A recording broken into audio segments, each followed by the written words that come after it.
Hello students, আমার চ্যানেলে তোমাদের স্বাগত জানাই। আজ আমরা ত্রিভুজের মধ্যমা সম্পর্কে জানব।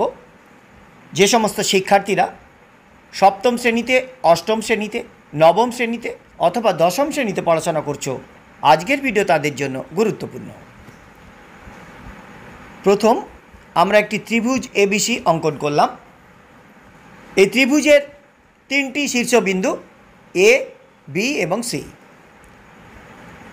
এ শীর্ষবিন্দুর বিপরীত দিকের বাহু বিসি। এই বিসি রেখার মধ্যবিন্দু ডি হলে এডি রেখাংশ ত্রিভুজটির একটি মধ্যমা। বি শীর্ষবিন্দুর বিপরীত দিকের বাহু এসি। এসি রেখাংশের মধ্যবিন্দু ই হলে বি রেখাংশ ত্রিভুজটির একটি মধ্যমা। সি শীর্ষবিন্দুর বিপরীত দিকের বাহু এবি। এবি বাহুর মধ্যবিন্দু এফ হলে সিএফ রেখাংশ ত্রিভুজটির অপর একটি মধ্যমা। তাহলে মধ্যমা কাকে বলে? না, ত্রিভুজের শীর্ষবিন্দুর সঙ্গে বিপরীত বাহুর মধ্যবিন্দুর সংযোজক সরল রেখাংশকে ত্রিভুজের মধ্যমা বলে। এক্ষেত্রে ত্রিভুজ এবিসি এর তিনটি মধ্যমা এডি, বিই এবং সিএফ। চিত্রসহ ত্রিভুজের মধ্যমার সংজ্ঞা লিখতে বললে তোমাদের সঠিকভাবে মধ্যবিন্দু নির্ণয় করতে হবে। প্রথম আমরা একটি বিষমবাহু ত্রিভুজ এবিসি অঙ্কন করব। পেন্সিল কম্পাসের কাঁটাকে বি বিন্দুতে বসিয়ে বিসি রেখার অর্ধেকের বেশি ব্যাসার্ধ নিয়ে বিসি রেখার উপরের দিকে একটি বৃত্তচাপ এবং নিচের দিকে একটি বৃত্তচাপ অঙ্কন করলাম। পেন্সিল কম্পাসের কাঁটাকে সি বিন্দুতে বসিয়ে একই ব্যাসার্ধ নিয়ে বিসি রেখার উপরের দিকে একটি বৃত্তচাপ এবং নিচের দিকে অপর একটি বৃত্তচাপ অঙ্কন করলাম। ধরা যাক বৃত্তচাপগুলি পরস্পরকে পি এবং কিউ বিন্দুতে ছেদ করে।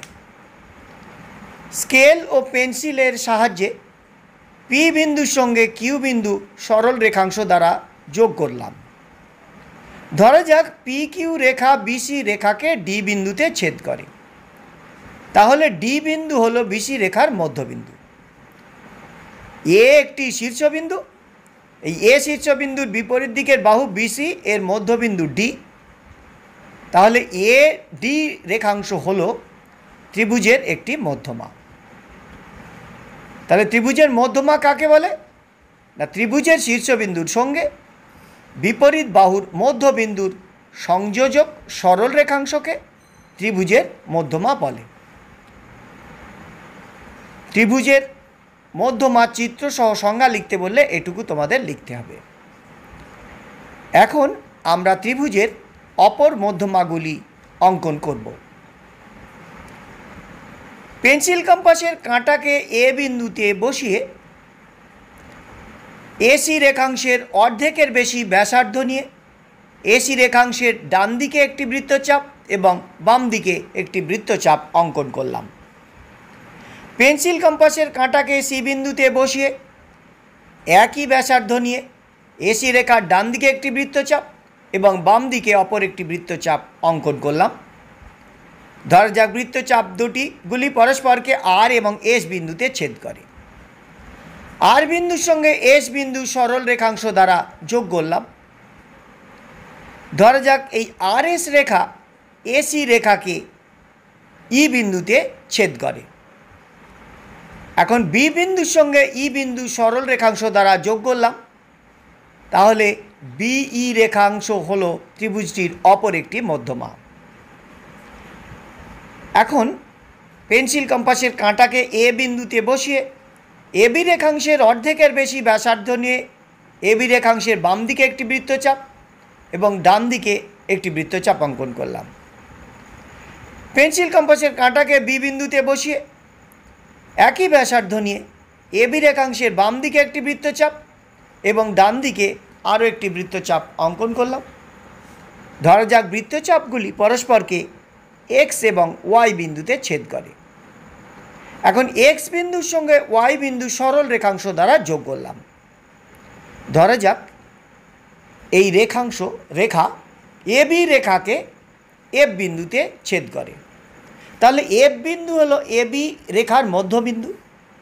এই সি বিন্দুর সঙ্গে এফ বিন্দু সরল রেখাংশ দ্বারা যোগ করলাম। তাহলে সি এফ হলো ত্রিভুজটির অপর একটি মধ্যমা। এক্ষেত্রে তোমাদের মনে রাখতে হবে একটি ত্রিভুজের তিনটি মধ্যমা থাকে। তিনটি মধ্যমা একটি নির্দিষ্ট বিন্দুগামী হয়, অর্থাৎ মধ্যমা তিনটি সমবিন্দু।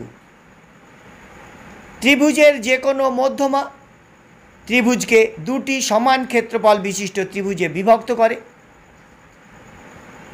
এবিসি ত্রিভুজের এডি মধ্যমা